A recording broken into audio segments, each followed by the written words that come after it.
Good morning. Good morning and welcome, folks. Welcome to this March meeting of the Outreach and Engagement Committee. I'm going to ask Stephanie, can you do a roll call, please? Are we missing Steph? Yeah, we have. Yes, of course. And I just want to note the time is 9:05. Thank you. All right. No problem. Thank you so much. Ava Bernays Zimmerman has not yet joined us. Isha Canada. Yep. Adrian Cochran will not be joining us. Sheila Hummel. Present. Molly Weston Williamson. Present. And Justin Garment will not be joining us. We do not have a quorum. Thank you, Stephanie. So with our non-quorum, we will proceed to further discussion. I do want to take a moment to acknowledge, I know we have a few members of the public with us. Anyone who wishes to identify themselves is welcome to, but definitely not required to, and we're glad you're here. We're going to skip item 2 on our agenda, which is review and approval of the February minutes because we don't have a quorum. And so unless a quorum arrives later in the meeting, we'll circle back to that in April. So I'm going to go ahead and pass it over to Maddie for some updates.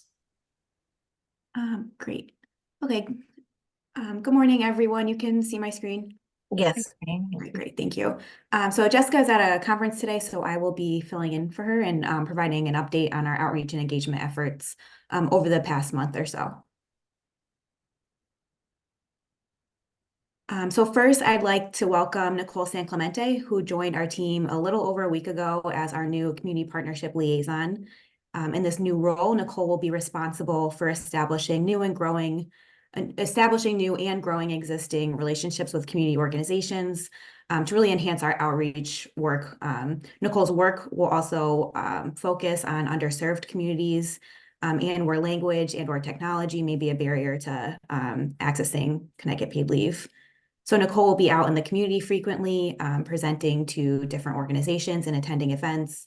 And she'll also assist us with identifying gaps in our current outreach efforts, as well as brainstorm new methodologies to really close those gaps. So Nicole previously served as the policy director for She Leads Justice, and she has extensive experience in advocacy and coalition building and community engagement. So we're really excited to welcome her to our team. So I also wanted to share that on March 9th, Nancy represented Connecticut Paid Leave at a community baby shower held at Central Connecticut State University. The event was organized by Lucinda's House, which is an organization dedicated to creating environments where women of color feel safe and supported and can work towards eliminating racial barriers to their health and well-being. Not only did Nancy meet and provide information to many new and expecting parents, she also connected with caregivers, like the doulas you see in the lower right corner of the slide. And she shared really great information about our program that they can then share with their patients.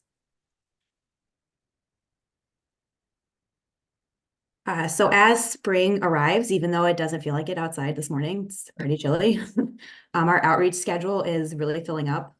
We've been and will continue to be at a number of events in April and May, really partnering with some great organizations, developing new partnerships, but also revisiting some older partnerships that we've developed in the past. So we're really excited about that. A few events of note from this list. We'll be presenting on April 4th for Health Equity Week in partnership with Health Equity Solutions. And we'll also have a table at their event at the state capitol. And again, on April 11th, we're connecting with the Connecticut Association for Community Health Workers for their Community Health Worker Day. It's a great mix that we have coming up of worker-facing and employer-facing events over the next few months. So we're looking forward to that. We also have a few webinars coming up with great partners. First, Erin will present to the Human Resources Association of Central Connecticut on March 26th. And we'll present alongside Alan McKitterick for a comprehensive overview of Connecticut FMLA and CT paid leave in collaboration with the Department of Labor on April 18th. On March 27th as well, Erin will participate as a panelist in the Prenatal to 3 Policy Impact Centers webinar, building the business case for state paid family leave, lessons from advocacy and implementation. So we're looking forward to that as well. Okay, I'll stop there if folks have any questions. Thank you so much. I want to just take a moment for us to welcome our new team member before we go to anything else. So welcome, Nicole, and I think I see Isha about to do the same thing. Yes, I was just gonna say, welcome, Nicole. Welcome to the team. Glad to have you on board. So I didn't want to miss that. So thank you, Molly. Thank you both. I'm so excited to work with you all in this new capacity, and I've joined such a great team. So thank you for the warm welcome. We also have a great track record of bringing in folks from She Leads Justice under a variety of names. So you're following in excellent footsteps. So we are thrilled to have you. We're thrilled for the team to have more capacity, and typically to bring in all of that wealth of experience and relationships. And we're so excited to have you on board. I also wanted to, before we move on to our next round of updates, to just among that list of events and webinars stuff, I'm going to highlight not only how many of them are, but how varied there are. Like that's a really great mix of audiences and stakeholders. And I think sometimes we see the list and we kind of overlook like, oh, like this is really connecting with health communities. This is really connecting directly with workers. Like here's some stuff that lifts up Connecticut on the national stage. Here's SHRM and CBIA and all of these folks. So I think I just want to make sure that that excellence in the team's work doesn't get lost when we are going through it quickly, because it really is fantastic and amazing and also a lot of work to get all of that done and to reach all of those folks. So I think it is one of the Connecticut Paid Leave Program's real strengths. Before we move on to Nancy, do folks have any questions or other comments for Maddie? I just have one comment I wanted to make. DECD is hosting a pretty big event with the Northeast Chamber of Commerce up in Hampton, Connecticut. We anticipate close to 150 to 200 businesses to attend. It's April 25th from 5, I think it's 5 to 7. So I can send you more details on that, just in case you wanted to send someone to the event, have a table. Yes, please. Thank you. You're welcome. Thank you. Love a committee member to staff connection on exciting. Yeah. Thank you. Always great. Anything else for Maddie before we hand it over to Nancy? Okay, take it away, Nancy. Okie doke. I'm going to share my screen.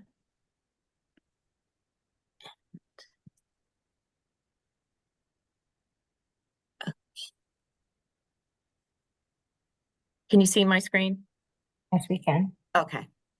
Well, wonderful celebration that I can't believe I've done 50 podcasts, but in between our meeting in February and now, yeah, we had our 50th episode, and we have 4,245 downloads as of this morning. So that's really wonderful. I'm really excited and really proud that we've had 50. It's really, it's hard to believe that I've done 50, but yeah, so that's one of the really wonderful things. March is Brain Injury Awareness Month, and I did a podcast with Julia Peters, who's the executive director of the Brain Injury Alliance of Connecticut, along with Victor Dar, who is the senior brain injury specialist at BIAC. And we're trying to show how the podcast does get us further outreach. And Carter's doing a press release and has actually done one with Julia Peters, and she's agreed to share any of the resulting news stories that may happen from that press release, but that's really exciting. And they will highlight the podcast on their social media. There's a chance for further education too with Victor. Since he's the senior brain injury specialist, he actually he talks to people on the hotline. He's very front facing with the public who call and have questions or need more information. And so the other brain injury specialists, they may want some training and learn more about Connecticut paid leave. So that will be exciting if we can get to those brain injury specialists.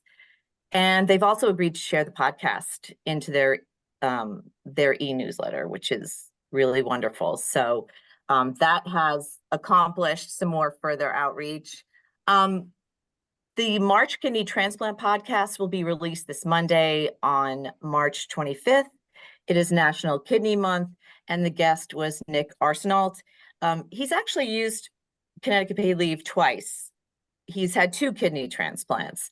The first one was in 2006, so obviously he didn't use it then. But for his second one, he did use Connecticut paid leave for recuperation. He said he was getting a little older and he needed to recuperate longer. So he used the entire 12 weeks to recuperate from his second kidney transplant. And it was interesting to note that he's now using intermittent leave because he got a round of gout from his anti-rejection meds. So he is using them again, and it's intermittent, which is wonderful, that we can do what we're supposed to do for people who really need this. And Carter Johnson knows Nick, and Nick did an op-ed piece for us, and then it turned into this podcast. So it's been a really organic process for that. And we're trying to get testimonials from people who have used Connecticut paid leave. And this may turn into a 60-second testimonial about Nick's experience with Connecticut paid leave, which would be wonderful because he could talk about the numerous times that he's used it. In April, it is Autism Acceptance Month. It used to be awareness, but now we say Acceptance Month. And World Autism Day is April 2nd. And my guest is Dr. Christine Schlichting. She goes by Dr. K, which is a lot easier to say. So she is from Hopewell Health Solutions. And she didn't really know that the program allowed parents to take caregiver leave to help their kids if they had to drive them to treatments, and they could also get mental health visits, and if they had to do family therapy and get income replacement while they're doing that. It's possible that there could be some more education at Hopewell with their clinicians and their nurse practitioners. It's a really robust group of people that are working at Hopewell Health Solutions, not only psychologists like Dr. K, but there's a bunch of people there that it's an opportunity that we could really have some further education with them. And our partner, our PR partner, Carter, has saying that she wants to do a press release on autism, and she will use Dr. K, which is wonderful. And finally, April is Infertility Podcast. Infertility Awareness Week. That is April 21st to the 27th. And my guest for that is Dr. Maya Barsky. She's from UConn. She's an infertility endocrinologist. Interestingly enough, she moved from Texas recently to Connecticut and had no idea about Connecticut paid leave. So when I had the opportunity to talk to her, it was really interesting. She's like, wow, this is a really great program. Obviously, Texas doesn't have one, but she was really impressed with it. And I think there's going to be a lot of opportunity for further education. The couple that is on is Crystal and Everett, and they've used IVF treatments. And the IVF treatments were successful. They had their first child with IVF. And they are currently pregnant with their second child with IVF. And Everett actually utilized Connecticut paid leave for his own serious health condition. And he might be an opportunity for another testimonial about his experience with Connecticut paid leave. And I'm excited to talk to him about maybe he'll take bonding leave this time with his second child. His wife, unfortunately, cannot because she is a unionized state worker, so she can't, but she knows about the program, and so she's going to encourage her husband to take that. So that is where we are at, and if anybody has any questions, both of these April podcasts are going to be recorded tomorrow for April. So yeah, I'm doing 2 podcasts tomorrow. But if you have any questions. Thank you, Nancy. Does anyone have questions or thoughts for Nancy?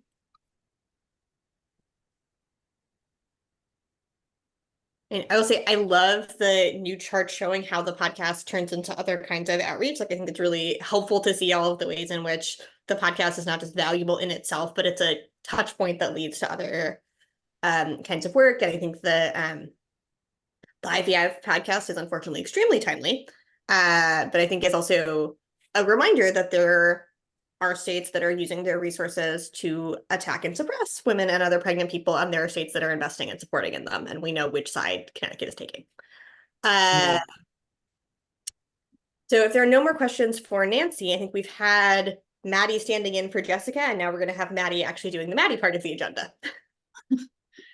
Great, thank you. Click share, okay. Okay, so I will just provide now just a quick update on the work that we're doing at the legislature. So session is well underway. It's kind of almost over at this point. I mean, it's a very short session. It's going by really quickly. So committees at this point are starting to wrap up their work before their deadlines, either next week or by early April-ish. So our top priority this session that I've discussed in previous meetings is Senate Bill 222. I can send along a fact sheet too with more information in case folks are interested in the kind of the specifics of the bill. Erin provided testimony in support of Senate Bill 222 in late February, and the bill was advanced by the Labor Committee on March 7th. The amended version of the bill that passed out of the Labor Committee moves the effective dates of several sections to October 1st, 2024 to kind of give us more time if the bill passes to make the necessary changes. We also support Senate Bill 220, which is a bill from the Department of Labor that provides clarity on the process for a Connecticut paid leave appeal once it reaches the Superior Court.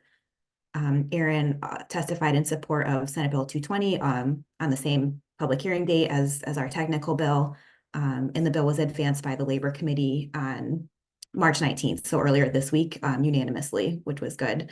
The JFS language in Senate Bill 220 moves the effective date to take effect upon passage of the bill. Previously, it was July 1st. So I also want to share that we continue to distribute a monthly legislator newsletter. After taking a brief hiatus, kind of to revamp some of the content, take a break for the holiday season, our February and March newsletters have had around a 93% open rate, which I'm still shocked by, but it happened 2 times in a row, so I'm not sure it was a fluke. So the newsletter includes press, upcoming events with Connecticut paid leave, and then links to our legislator fact sheet, which we update monthly with new information on usage and claims, why people are taking leave, etc. We also continue to update a Google map every month that shows usage of the program by town and district. To date, the map has been viewed over 5,000 times. I have viewed it a couple thousand, I think, times, but not 5,000. So other people are looking at the map, which is great. I think it's just a really helpful tool for people to see, you know, especially legislators, to see how many people in their districts are using our program. So I'm also happy to share that we now have a landing page on our website that is specifically for legislators and community leaders. That includes resources that are specific for them. The landing page links to our Google map, our fact sheet, and different testimonials. Soon it will also include our legislator and community toolkits. So we're really excited about that. Lastly, I just want to highlight that our event hosted in collaboration with the Commission on Women, Children, Seniors, Equity and Opportunity, and the Lieutenant Governor went really well. It was a great discussion among the Lieutenant Governor, legislative leaders, Erin, advocates, small business owners, and also Kelly McSurgy, who is a woman who recently utilized paid leave to welcome her second child. So she shared her story. Overall, it was a great discussion that really highlights the importance of the work that we're doing. The event received coverage from NBC Connecticut, and then here are a few photos on this slide. Had a few board members, including Fran, to attend the event, which was really great, as well as some legislative champions who weren't necessarily participating in the panel, but still came and listened, which was really great, including Representative Kai Belton in the picture on the right below, and Representative Dominique Johnson. And Representative Robin Porter was a featured panelist, given her leadership on paid leave throughout the several years and as co-chair of the Labor Committee. So so I'll take questions. Thanks so much. I think we've talked a fair bit about the technical fixes bill, but I think we haven't talked as much about the appeals bill. So I'm curious if Maddie or Erin, if you could just say a little bit more about what that bill would do and why it's necessary. Sure, I can do that one. So what it does is actually creates a explicit standard of review for the Superior Court if a DOL decision gets appealed by an appellant. There's a set of statutes called the Uniform Administrative Procedures Act, which generally governs what happens with agency decision-making, which also sets forth what happens when it goes to court. Department of Labor generally does not follow the UAPA. So the statute originally said the UAPA does not apply to appeals for paid leave, which is what DOL wanted, but then they never actually replaced that with anything, which was a gap. And so, which became very apparent when we had our first and so far only appeal earlier last year. That case got dismissed on a motion to dismiss, so sort of the lack of a standard of review was not important, but it made everybody aware that we really need something to make sure that DOL has a standard process. So in terms of like what constitutes the record that the court will consider, it specifies that the court is really only considering the record and it's not going to sort of start from scratch, taking witnesses and testimony the way they would with a regular trial, because this is truly an appeal. They should just look at the record and assess whether DOL's decision was appropriate or not. So it really, even though it's a DOL legislation and it directly impacts what DOL does in the event of an appeal, it very much affects us because ultimately they are our decisions that are being considered, even though we have no official role in the appellant process. So we think this is a good bill. I think it really was just cleaning up an inadvertent omission. And it, as Maddie said, it was voted out unanimously, which does not often happen in the Labor Committee, ever, really. So I think that means it has a good chance of success, which will be good. We don't have many decisions go to DOL even for that level of appeal. And as I said, we only had one even attempt to go to court. So we hope this won't be used very often, but it's necessary in case it does. Thank you. That's super helpful. And so it sounds like it's not changing what happens at DOL directly. It's clarifying what happens if someone appeals from DOL to the court system. Exactly. Which it sounds like has only happened one time in the entire history of the program already, but we should get it right because it may happen again in the future. It could happen again, and it's really best for everyone to know exactly what's going to happen, and to have it be something akin to what happens when other agency decisions are appealed. They're all, because at that point, the Superior Court is essentially acting as the court of appeals rather than the trial court. So that's really kind of the goal of the legislation. Got it. So it's both clarification of the standard and standardization of the standard. So it works the way that other kinds of appeals to court. Yeah, that makes a lot of sense. Thank you for clarifying that all. I'm glad to hear useful legislation is moving and that the authorities will be helpful. I think it's also just worth noting for this group, as I know Erin and team know well, that in addition to we care about how the appeals work because it's our claims, the authority also pays for the appeals process at DOL. And so we want it to be well structured so that DOL gets it right as many times as possible. And if for some reason they don't get it right, that the process is correct to get to where it happens. So the authority is a stakeholder in many different ways. Yes. In the process. It's a counterintuitive part of the way the system works, so it's worth highlighting. Does anyone else have questions for Maddie or Erin about our legislative update? Okay. 6 weeks and counting till the end of session. Well, we're about to get into the portion of the year where we have very boring legislative updates because there's no legislation moving. Does anyone have any old business they'd like to raise? Does anyone have any new business they'd like to raise? Okay. Then at this juncture, we are not voting because we do not have a quorum. We are just adjourning. Thank you, everyone. Have a great morning. Goodbye. Bye-bye. Thank you, everyone. you.